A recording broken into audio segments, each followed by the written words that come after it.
Saya Stefanus Sulianjin, saya utusan dari PD PKK Paroki Hati Kudus Kramat. Maka saya orangnya kayak orang Kramat, sudah keramat. Bapak Ibu, malam ini saya mau berbagi bersama, berbicara tentang bagaimana kita bertanggung jawab. Bagaimana kita bertanggung jawab? Karena orang yang bertanggung jawab itulah ciri dari orang yang dewasa imannya. Orang yang bertanggung jawab ciri daripada orang yang dewasa imannya. Saya selain utusan dari PDPKK Hati Kudus Kramat, saya juga pengajar CAP, pengajar SEP, pengajar BLCAP, pengajar GLPI, ya, dan saya juga fasilitator EJ Emojourney dari MKK. Semuanya itu Tuhan diizinkan saya berperan di dalam komunitas-komunitas itu. Saya jadi ingat berbicara tentang tanggung jawab. Saya latar belakang saya guru. Ya, saya sarjana pendidikan. Sebelumnya saya juga sekolahnya SPG, Sekolah Pendidikan Guru. Tapi Tuhan membalikan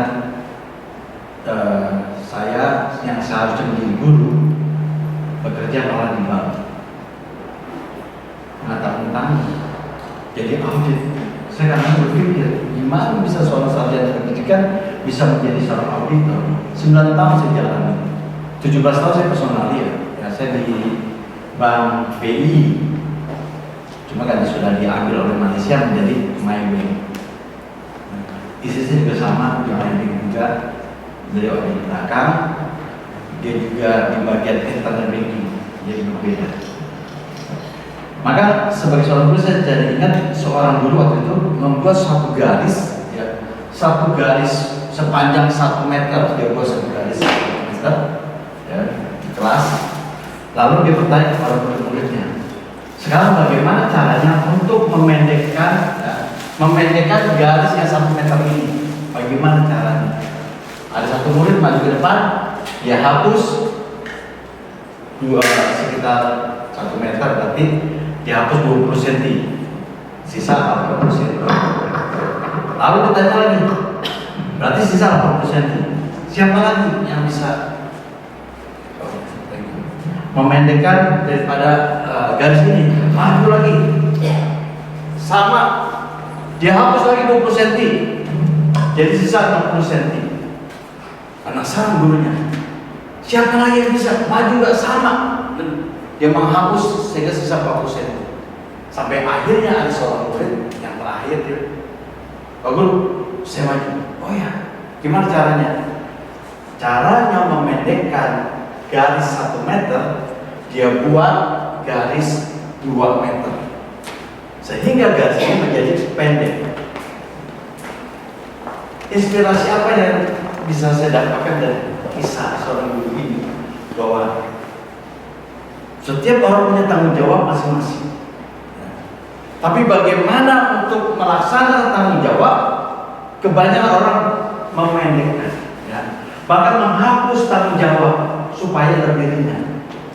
Tetapi kalau kita bertanggung jawab di dalam iman, maka dia akan lebih lagi menanggung tanggung jawab itu 2 kali, sehingga tanggung jawab yang dirasakan terasa ringan, ya. Bukan dengan menghapus tanggung jawab itu, tapi 2 kali bertanggung jawab. Kenapa saya mengangkat tema tentang bertanggung jawab dalam urusan iman? Karena akhir-akhir ini banyak orang yang ya, sorry, seringkali kalau di pelayanan, di lingkungan khususnya, diminta tanggung jawab menjadi ketua lingkungan, jawabannya apa? Sorry. Kenapa? Masih sibuk. Pada saat diminta tanggung jawab menjadi ketua koordinator PD Perguruan Tangerang, jawabannya apa? Sorry, bisa. Kenapa? Oh siap. Ya. Tapi banyak orang pada saat diminta tanggung jawab menyerah. Kenapa? Karena melihat tanggung jawab besar bagi mereka. Tapi pada saat kita menanggungnya bersama Tuhan Yesus, seperti dikatakan dalam firman Tuhan, Kolose 2 ayat 7 ya, tentang bagaimana kita bisa bertanggung jawab dalam dewasa iman adalah dengan berakar ya. Saya bacakan kalau bisa ditampilkan. Kolose 2 ayat ke-7. Saya harus dua kacamata. Hendaklah kamu berakar di dalam Dia dan dibangun di atas Dia. Hendaklah kamu bertambah teguh dalam iman sebagaimana telah diajarkan kepada kamu, dan hendaklah hatimu berlimpah dengan syukur. Artinya Bapak Ibu terkasih dalam Tuhan Yesus, bahwa kita bertanggung jawab dalam kedewasaan iman, kita perlu berakar ya. Seperti sebuah pohon ya. Kalau dia berakar lebih dalam lagi, maka dia akan kuat. Tapi kalau akarnya ya hanya di permukaan saja, dia tidak akan kuat. Maka sebuah pohon pada saat dia berakar masuk ke dalam, dia akan menyerap ya. Menyerap yang namanya nutrisi-nutrisi. Maka kalau kita mau bertanggung jawab dalam dewasa iman kita perlu berakar dan teguh dalam iman bersama siapa? Dengan Tuhan. Dengan Tuhan. Maka kalau kita berakar lebih dalam lagi dalam Tuhan, maka saya menawarkan dua renungan yang boleh saya bagikan kepada Bapak Ibu, bahwa bertanggung jawab di dalam pendewasaan iman dengan berakar pada Tuhan, yaitu dengan dua renungan. Pertama K, kedua B. Jadi kalau disingkat menjadi KB. Istilah KB ini dulu sangat populer, sekarang sudah nggak populer lagi. Karena kalau dulu saya di Papua, istilah KB itu waduh, ya, dia mundur ya. Kalau KB itu luar biasa. Ya, jadi malam ini saya mau bicara tentang KB. Cocok nggak ya? Mau bicara tentang KB. KB itu maksud saya adalah K-nya adalah karakter, B-nya berbuah. Karena kalau kita berakar pada Tuhan, maka kita bertanggung jawab dalam iman. Dan dalam kedewasaan iman, maka kita belum punya karakter ya. Sehingga kalau kita berkarakter, maka kita bisa berbuah. Karakternya apa? Ya. Orang yang berkarakter ya, seperti dikatakan dalam Roma 5 ayat 1 ya. Roma 5 ayat 1 dikatakan demikian, Bapak Ibu.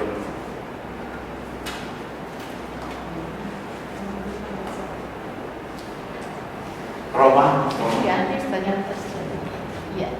yes, Roma 5 ayat 1. Saya mau baca tapi belum tentu kecil. Saya kacamata sudah susah. Saya Roma 5 ayat 1. 5. Oh, boleh. Siap. Ada yang juga saya.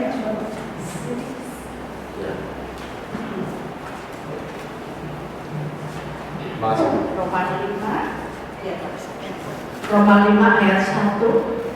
Sebab itu kita yang dibenarkan karena iman hidup dalam damai sejahtera dengan Allah melalui Tuhan kita Yesus Kristus.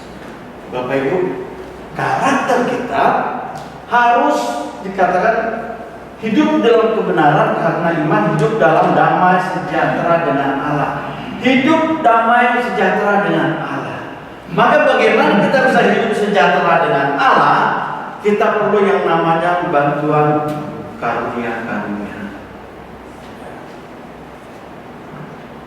Saya di dalam kehidupan saya menjurnalkan kehidupan perjalanan hidup saya adalah kalau saya memiliki karakter seperti Yesus, ya, to be like Jesus, maka saya perlu butuh yang namanya karunia. Kita mengenal 7 karunia Roh Kudus. Kalau saya tidak memiliki ya iman, tidak memiliki hidup dalam karunia-karunia ini, maka saya tidak mampu untuk menghadapi setiap masalah. Karunia yang pertama adalah takut akan Tuhan.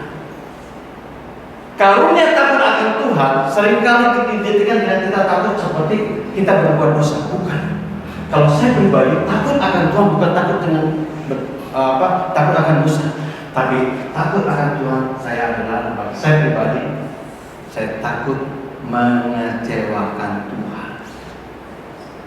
Maka dengan karunia roh takut akan Tuhan membuat saya melangkah semakin mengenal Tuhan. Karunia pengenalan akan Tuhan. Karena kalau kita mengenal akan Tuhan, akan segala karakter dari Tuhan, maka kita bisa mengerti. Bagaimana kita bisa mengerti? Ya, dengan karena pengertian akan Tuhan, kalau kita tidak pernah membaca firman Tuhan. Maka kalau di Emmaus Journey itu diajarkan. Di sini ada yang Emmaus Journey kan? Puji Tuhan. Banyak ya. Kita hidup dengan firman Tuhan, amin. Kita dikuatkan dengan, kenapa? Kita bisa semakin mengenal, bisa mengerti akan Tuhan, apa yang menjadi kehendak Tuhan. Ya. Melalui renungan-renungan di dalam firman Tuhan, khususnya saya mengikuti Journey, saya semakin mengenal dan juga mengerti apa sih kehendak Tuhan. Apa kehendak Tuhan dalam kehidupan saya? Sangat sederhana Bapak Ibu. Kehendak Tuhan kepada saya adalah supaya saya mendapatkan karunia nasihat. Kenapa? Karena dengan karunia nasihat membuat saya setiap langkah hidup saya selalu dibimbing oleh karunia nasihat.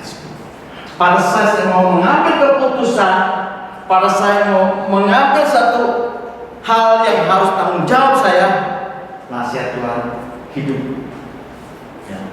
Nah, dengan karunia nasihat itulah, pada saat saya mengalami banyak masalah, saya diberikan yang namanya roh keperkasaan. Sehingga setiap masalah hidup saya, karena masalah saya, dan saya yakin Bapak Ibu mungkin sama, tidak, saya tidak tahu, tapi bagi saya pribadi, masalah itu tidak pernah putus-putus. Suatu masalah, ada masalah lagi. Satu masalah, ada masalah lagi. Bapak Ibu nggak begitu ya, masih amin ya. Masalah satu selesai. Kalau saya tidak mengerti. Setiap ada masalah lagi. Selesai masalah lagi. Maka saya butuh yang namanya karakter dari Tuhan, yaitu apa? Roh keperkasaan. Sehingga apa? Hidup saya semakin saleh.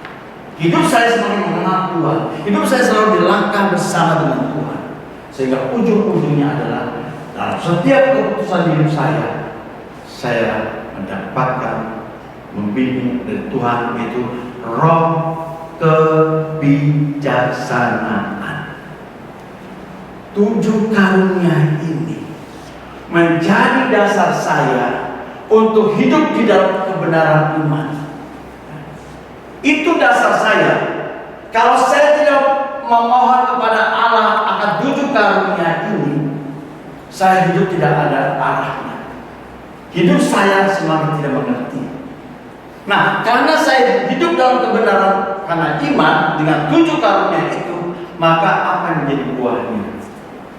Bapak Ibu, saya merasakan di dalam jurnal kehidupan saya, dengan hidup berdasarkan karunia-karunia tersebut, membuat saya semakin berbuah. Ada 5 yang boleh saya bagikan pada Bapak Ibu tentang buah. Kalau kita hidup dalam karakter dari Tuhan. Yang pertama buahnya adalah apa? Kita tidak lari dari masalah. Itu saya amini. Dan setiap saya tidak lari dari masalah. Yang kedua, saya selalu optimis. Yang ketiga, saya memiliki pendirian. Yang keempat, saya mampu mengelola emosi. Dan yang kelima, saya mampu untuk melihat segala kelemahan saya, mengakui segala kedosaan-kedosaan saya.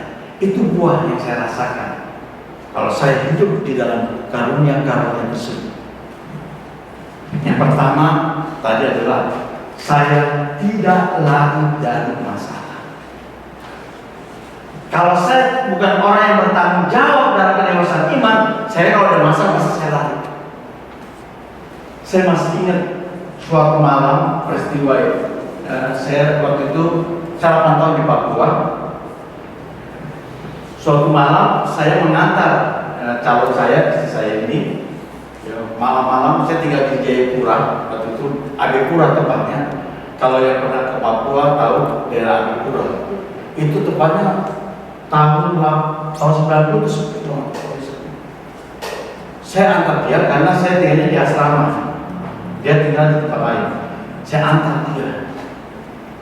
Sudah berjalan, di depan ada orang sedang mabuk.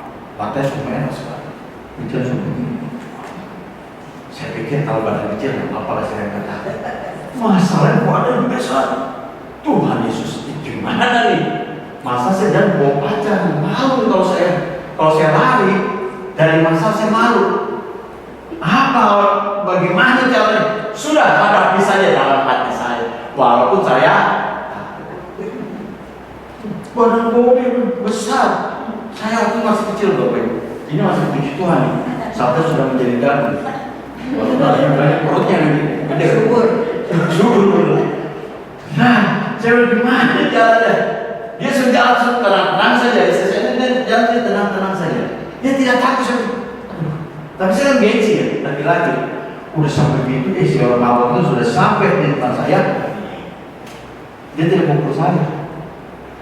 Dia tegur istri saya. Erna, apa kabarnya? Tuhan Yesus. Nggak ada teman SMA. Saya ngebayangin, kalau saya lari dari masalah, dia pasti segitu aja lari. Gimana kamu menghadapi dalam perkawinan? Pas kamu lari dari masalah. Tapi puji Tuhan, nyali saya teruji.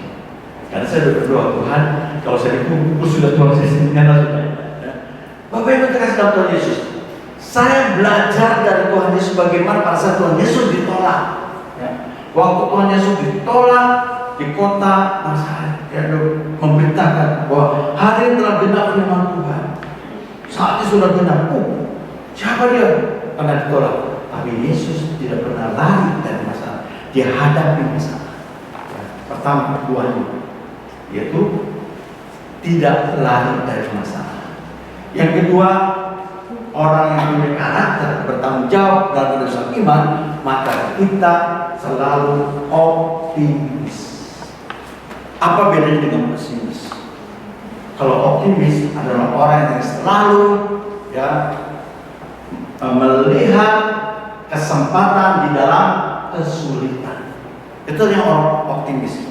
Selalu melihat kesempatan di dalam kesulitan.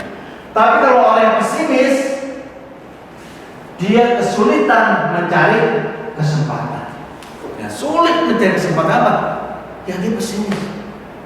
Maka saya masih ingat ada satu cerita bagaimana orang itu begitu optimis. Dan saya belajar dari karakter itu. Dari cerita ini saya belajar, saya harus optimis apapun masalahnya. Satu kali ya ada orang menjual suatu buku direktori tebal seperti ini. Pengusaha ini menjual direktori, lalu dia mencari yang namanya sales. Wah, banyak pria-pria, wanita-wanita yang luar biasa. Pada saat dia melamar, aman semua, diterima. Tapi ada satu pemuda namanya Stefanus. Itu dia gagal. Tapi dia tidak optimis. Dia datang kepada pengusaha itu, dia bilang,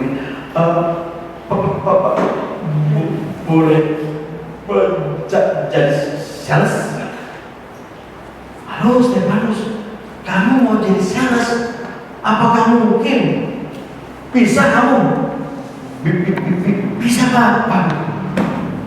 Nggak enak nih pengusahanya, lalu bilang, oke lah, kalau Stefanus mau jadi sales, mari kita training. Kita training lah. Stefanus punya gagap ini, kita punya optimis, lalu pria dan wanita semuanya di training. Setelah di training dilepas. Berjalan 2 hari. Kembali semuanya laporan. Pemuda-pemuda, wanita-wanita yang selama 2 hari jualan, dia yang mampu menjual 1 buku. Tapi Stefanus yang optimis ini, dia mampu menjual 30.000. Bagaimana Stef? Kok bisa menjual 30 buku? Bagaimana caranya? Coba maju, kok Stefanus yang penuh optimis berkata begini, saya jual buku ini dari pintu ke pintu, Pak. Lalu saya ketok, saya bilang begini, Pak, mau beli buku ini atau saya bacakan? Kalau Stefanus, lu bacain, lebih baik gue beli. Jadi dari satu pintu ke pintu dengan optimis dia bisa menjual 30 buku. Orang yang selalu optimis selalu mencari kesempatan di dalam kesulitan. Itu dua. Orang yang bertanggung jawab di dalam Tuhan. Yang ketiga adalah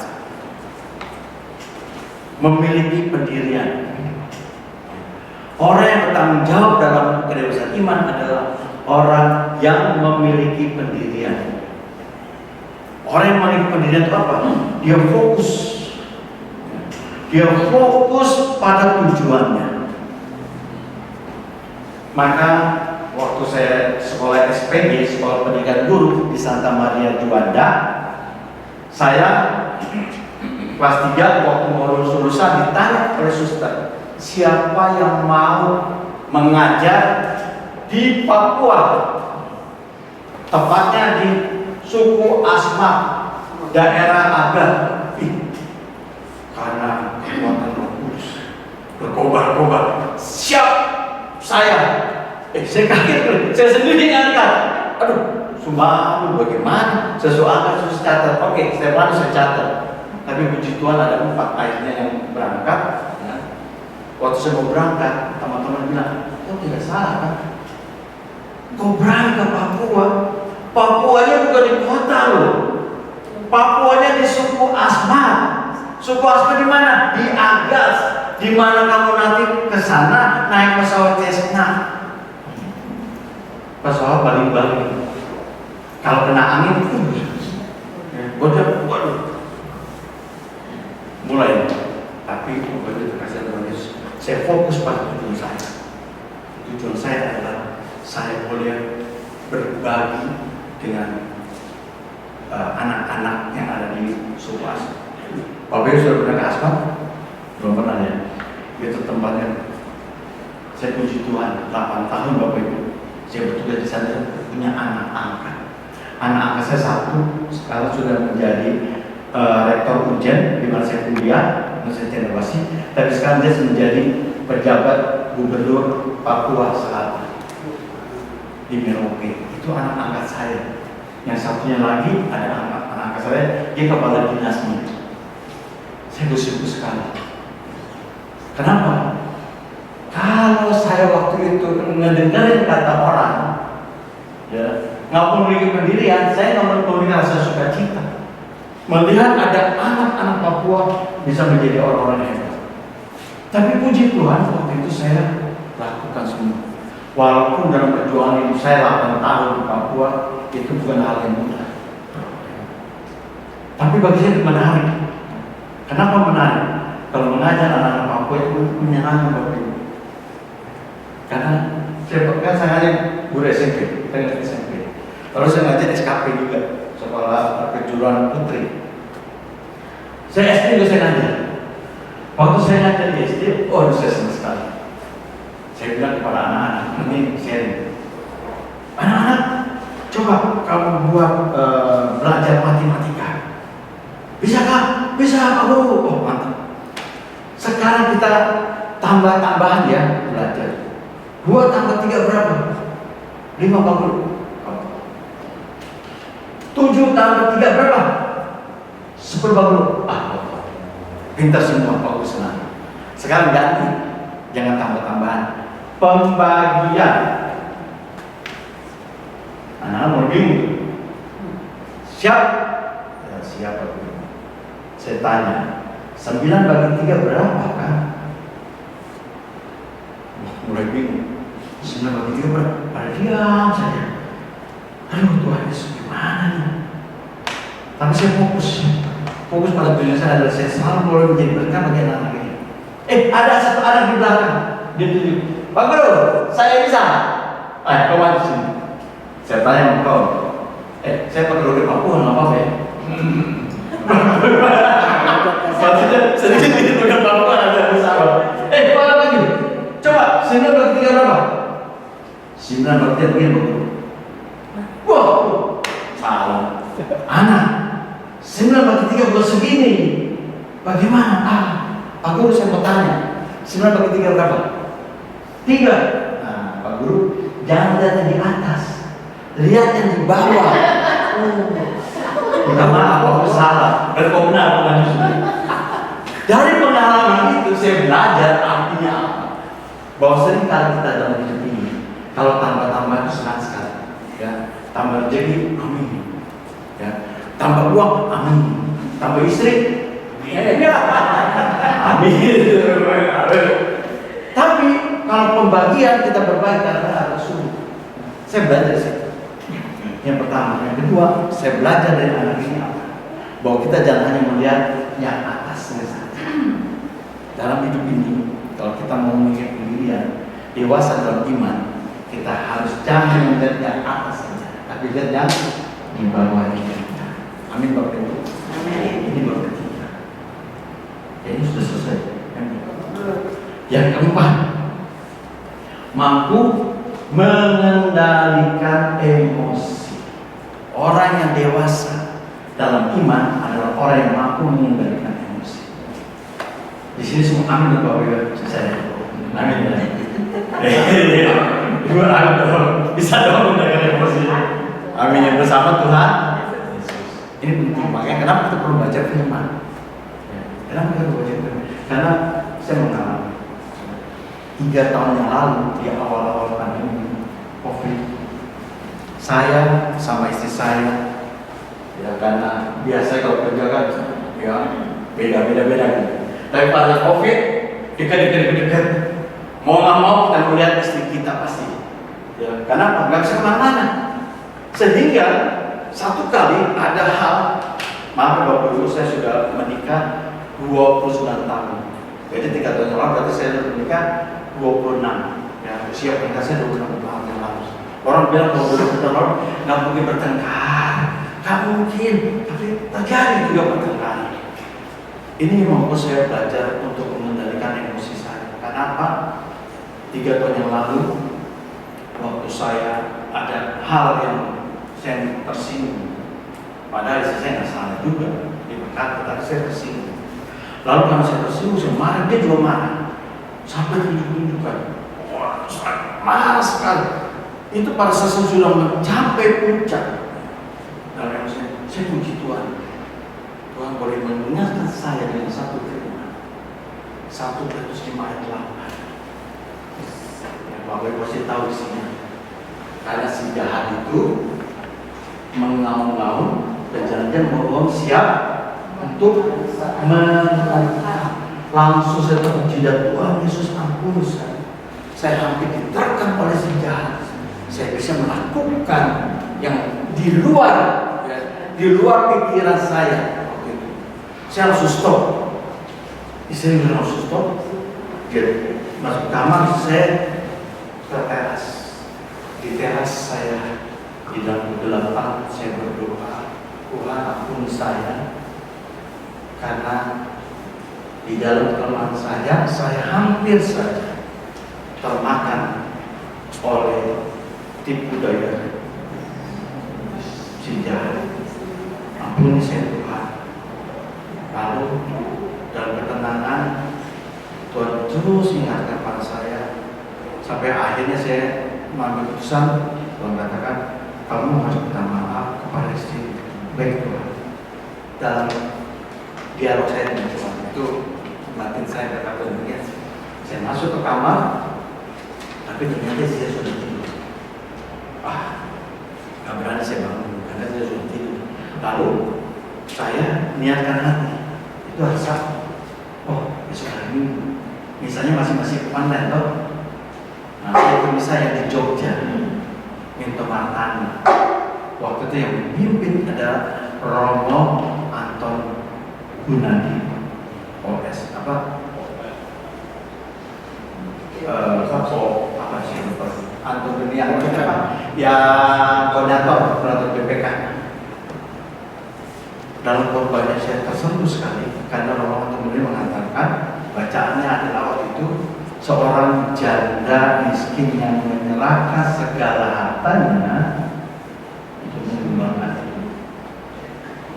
Langsung saya menangis Bapak Ibu. Kenapa saya katakan Tuhan? Saya mau menyerahkan semua kesombongan saya. Saya mau menyerahkan segala kekurangan saya dalam setiap perjalanan saya. Namun Tuhan, saya mau menyenangkan hatimu dengan menyenangkan hati istri saya. Saya mau berdoa, saya mau minta maaf kepada istri saya. Tapi dia belum bangun. Lalu saya pikir, gimana sih untuk menyenangkan hati istri saya yang sudah kecewa dengan saya? Saya ingat, saya ke belakang, cucian masih nunggu. Saya paling tidak suka tuh nama setrika pakai itu paling panas kan. Tapi hari itu Tuhan sudah menggerakkan saya. Kamu kan mau menyenangkan hati istrimu. Setrika itu banyak banget tuh. Saya setrika pelan-pelan. Istri saya yakin dia suka. Coba dibuka mata sedikit dari suami setrika, diam saja. Saya setrika, tapi saya lakukan dengan penuh sukacita. 3 tahun yang lalu Bapak Ibu. Sampai sekarang saya setrika, itu senang sekali. Menyenangkanmu, senangkan apapun Bapak saya setrika. Dan hasilnya bagus. Setrika kenapa? Hati saya senang. Tujuan saya menyenangkan Tuhan. Selesai setrika, selesai. Saya sudah menjelaskan. Adik, saya sudah dia adik. Kalau di Papua ada kakak, adik. Sudah selesai. Minta maaf. Jadi kalau saya datang kepada dia, saya minta maaf. Dia nggak banyak kata. Cuma tapi kata itu sudah mewakili perasaannya bahwa saya oke, saya minta maaf, saya maafkan, dan habis kamu minta maaf lagi. Oh iya ya, seringkali saya seperti itu. Salah, minta maaf, nanti pasti sambut. Tapi keadaannya sudah mulai turun. Saya tidak emosi lagi. Saya sudah senang sekali. Jadi mengelola emosi. Puji Tuhan, saya bisa mengelola, bisa berdua mengelola emosi karena mengalami peristiwa. Dan itu di backup dengan firman Tuhan. Kalau saya tidak di backup oleh 1 Petrus 5:8, dia bisa memakan saya dan saya bisa minum. Pasti itu. Kenapa? Karena saya tidak berpegang pada firman Tuhan. Tapi kita berpegang firman Tuhan, mahal, kau pukul istrimu, kau bicara tentang firman Tuhan, tapi dulu kau pukul istri, malu. Makanya Bapak Ibu saya bawa istri saya sebagai ibu. Saya bawa istri saya, kalau saya salah, biar nanti koreksi. Nanti dia mau bacakan aja. Bapak Ibu itu yang keempat, ya, mampu mengendalikan emosinya. Kelima adalah kita juga mau mengakui kelemahan kita, mengakui kedosaan kita. Pada saat kita mengakui kelemahan kita akan menjadi lemah. Di saat kita mengakui kelemahan kita, kedosaan kita, justru kita dikuatkan oleh firman Tuhan. Kenapa? Kita dengan tulus mengakui kelemahan kita. Karena nggak gampang Bapak Ibu mengakui kedosaan kita. Kita suka menyembunyikan dosa-dosa kita. Kalau kita mengakui segala kelemahan kita, kedosaan kita bisa menjadi berkat bagi orang lain. Karena saya ingat sekali, satu kali peristiwa Tuhan Yesus turun dari Gunung Tabor bersama 3 murid kesayangannya, Petrus, Yakobus, dan Yohanes. Dia turun, lalu sampai di bawah Gunung Tabor, dia lihat murid-muridnya 9 orang sedang berusaha menyembuhkan orang yang anaknya yang ayam, nggak bisa. Lalu orang tuanya datang kepada Tuhan Yesus, dia bilang, Guru, kalau mungkin sembuhkan anak saya. Kalau mungkin, artinya apa? Dia percaya nggak Bapak Ibu? bapaknya kayak kurang percaya kenapa? Kalau maka Yesus katakan apa? Kalau mungkin langsung dia sungguh di depan Yesus dikatakan, ampuni saya yang berdosa ini, Guru, sembuhkanlah anak saya. Begini, mengakui kelemahannya, mengakui kedosaannya, maka Tuhan Yesus menyembuhkan anak. Maka Yesus tanya, sejak kapan anak ini sakit? Dikatakan apa? Sejak kecil. Kebayang Bapak Ibu, berarti Bapak ini sejak anak ini sakit sejak kecil tidak sembuh-sembuh. Jangan-jangan karena dia orang tuanya menyembunyikan dosa, menyembunyikan kelemahannya. Dan kalau harus kita serahkan kepada Tuhan Yesus segala kelemahan kita, kedosaan kita, maka kita bisa berbuah, bertanggung jawab di dalam kedewasaan. Amin Bapak Ibu. Amin. Nah sekarang kalau saya bertanya, apa yang menjadi tanggung jawab terbesar dalam hidup Bapak Ibu saat ini? Ya. Kalau kita memiliki tanggung jawab terbesar pada saat ini sekarang, apa komitmennya kita terhadap masalah tersebut, terhadap tanggung jawab itu? Entah di pelayanan, di persekutuan doa ini, entah di rumah, entah di mana pun. Bapak Ibu, boleh saya bertanya sedikit kan? Apa komitmen Bapak Ibu untuk bertanggung jawab di dalam kedewasaan iman yang saat ini? Ya, tanggung jawab terbesar apa? Kalau saya bersama istri saya saat ini tanggung jawab terbesar dalam hidup saya setelah mama saya 14 April meninggal, sekarang tanggung jawab saya adalah mertua saya. Mama dari istri saya, dia sakit demensia. Itu tanggung jawab terbesar. Ya. Kita nggak mengerti apa perasaan dia, kita nggak mengerti apa yang dipikirkan, tapi kita harus berpikir seperti mertua saya. Maka komitmen saya adalah saya mau selalu menjaga mertua saya. Dasarnya apa? Dasarnya ada firman Tuhan. Efesus 4 ayat 1-6 yang bicara tentang hormatilah orang tuamu, karena kalau kamu menghormati orang tuamu maka engkau akan berbahagia seumur hidupmu selama di dunia. Itu Bapak Ibu ternyata. Dulu saya mencari-cari gimana secara berbahagia di dunia ini, ternyata satu Tuhan katakan di dalam Efesus 4 ayat 1-9 bahwa kalau kamu berbahagia di dunia ini adalah apa? Hormatilah orang tua. Itu maksud komitmen saya. Kalau saya tanya nih kepada Bapak Ibu, pasti punya tanggung jawab. Amin ya. Atau nggak punya? Saya nggak biasa aja nggak punya tanggung jawab. Ada yang Bapak Ibu? Ada? Di sini aja lah. Pak Yosef sebagai apa di sini? Tanggung jawabnya sebagai apa? Koordinator. Nah, komitmennya apa Pak? Kita mau dengar. Komitmen Pak Yosef sebagai koordinator perlu di chapter Tangerang. Komitmennya apa? Silakan. Komitmen saya setia melayani. Setia melayani apapun keadaan. hujan badai, walaupun banyak atau sedikit, tetap melayani. Ya. Terima kasih. Itu yang pertama.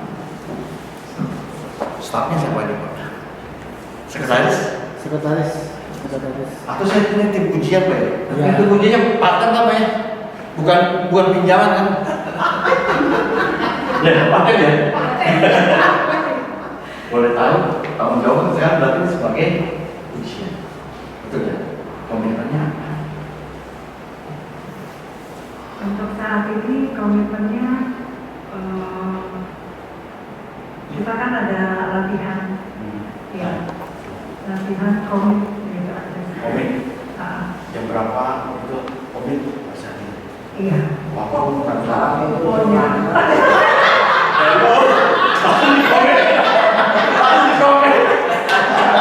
Gimana kan maunya seperti Komitmen.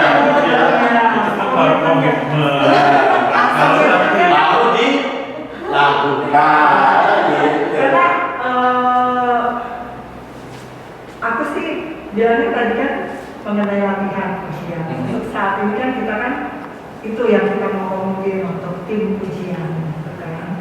Tapi ya ada tapinya itu. Kalau untuk keluarga kita kan harus pilih salah satu, gitu kan. Keluarga atau pelayanan. Gitu kan. Mungkin kalau untuk pelayanan ini kan kita setiap minggu ada. Kalau untuk keluarga kan bisa kalau keluarga ulang tahun atau apa itu kan sekali ya. Khusus ya. Khusus ya, untuk acara-acara khusus aja. Itu aja sih kalau. Catat ya Pak. Catat ya. Baik Bapak Ibu kasih Yesus. Saat kita dewasa dan bertanggung jawab, maka kita tadi apapun yang kita mau lakukan. Kenapa? Dengan kita berkarakter dengan 7 kali berdosa, sehingga kita akan berbuah. Buahnya apa? Kita tidak akan lari dari apapun masa kita tidak lari dari masalah. Amin ya, Bapak Ibu ya. Tidak dari masalah ya. Karena orang takut lari dari masalah. Yang kedua adalah selalu optimis. Yang ketiga adalah memiliki pendirian. Orang mau ngomong apa, hasilnya tidak baik, ya asal kita tujuannya baik, fokus pada tujuan kita. Yang keempat adalah mampu mengelola emosi. Yang kelima adalah kita boleh berbuat dengan mengakui kelemahan kita, tidak persembahan kepada Tuhan. Maka Tuhan boleh menjadi berkat bagi kita. Amin Bapak Ibu. Kita berdoa. Kita buka hati kita.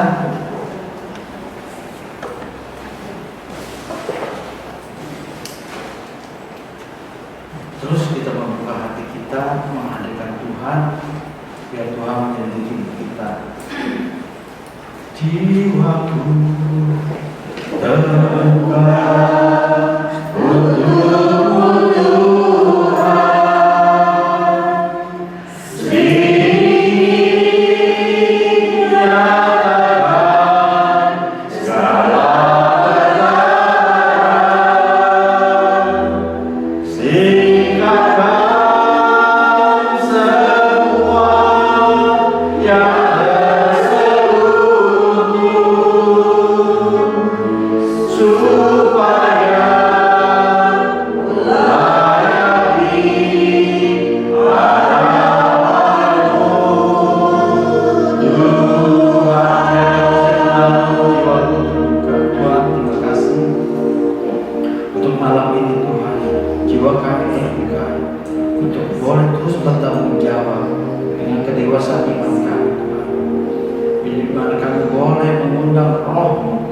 Biarlah kami karuniai dengan 7 karunia yang membuat kami semakin takut akan Engkau, semakin mengenal Engkau dan mengerti atas segala rencana. Nasihati kami Tuhan, Kau bimbing kami Tuhan, sehingga pada saat kami mengalami masalah, Kau berikan kami roh keperkasaan, sehingga hidup kami semakin disalehkan dan penuh hikmat bersama. Biarlah kami dan hidup kami berbuah seturut kehendak-Mu. Setiap kali ada masalah, tidak akan lari dari masalah, tapi kami juga selalu optimis Tuhan. Dan kami juga memiliki pendirian, mampu mengendalikan emosi kami dan mengakui segala kelemahan kami di hadapan. Ini kami Tuhan, jiwa kami terbuka untuk Tuhan, dan kami mau berdoa juga Tuhan untuk umat di sini Tuhan. Biarlah Kau mengaruniai rahmat kesehatan, rahmat berkat yang melimpah pada setiap umat-Mu di sini Tuhan, para pengurus PDI Tuhan. Urapi mereka dan keluarganya Tuhan, sehingga benar-benar itu menjadi berkat bagi orang-orang di sekitarnya. Terima kasih Tuhan untuk semua yang Kau izinkan boleh hadir di sini, boleh mendengarkan firman dari Kolose 2 ayat 7, dimana kami harus berakar hanya kepada-Mu, sehingga kami hidup dalam kebenaran seperti kita katakan dalam Roma 5 ayat 1. Terima kasih Tuhan Yesus untuk semua yang Kau boleh melimpahkan kepada kami semua. Kalau ada doa-doa yang kami sudah tulis Tuhan, yang kami utarakan kepada Tuhan. Sekiranya Engkau mengabulkan doa-doa ini. Terlebih Tuhan pada malam ini Tuhan, dengan hati yang penuh syukur, dengan hati yang penuh takut akan Engkau, hati yang penuh berharap hanya kepada-Mu. Kami mau berdoa untuk saudara kami pada Jumiat yang terus berjuang, karena dia ada pewarta yang luar biasa, yang boleh mewartakan firman-Mu dimanapun dia boleh melayani. Tuhan, warafilah sahabat kami, saudara kami pada Jumiat. Kau memberikan rahmat kesehatan, kesembuhan. Kau mengenal dia lebih dan lebih lagi sejak dalam kandungan. Pada saat dia terbaring, dia memandang Engkau.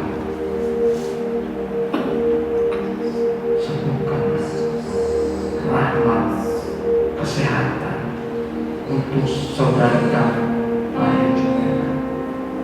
Ya makasih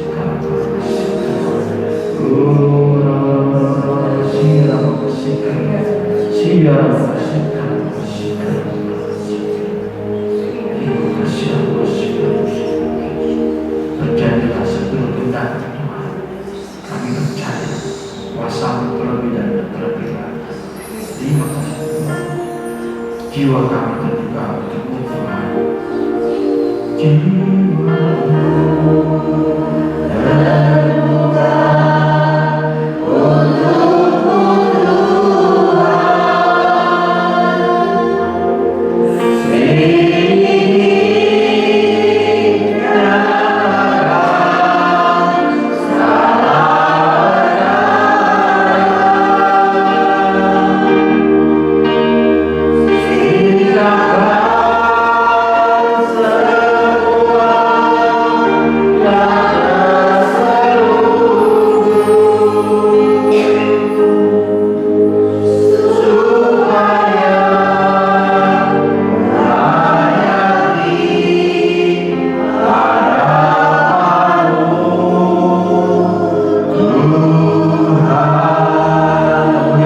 Bapa dan Putra dan Roh Kudus, seperti pada permulaan,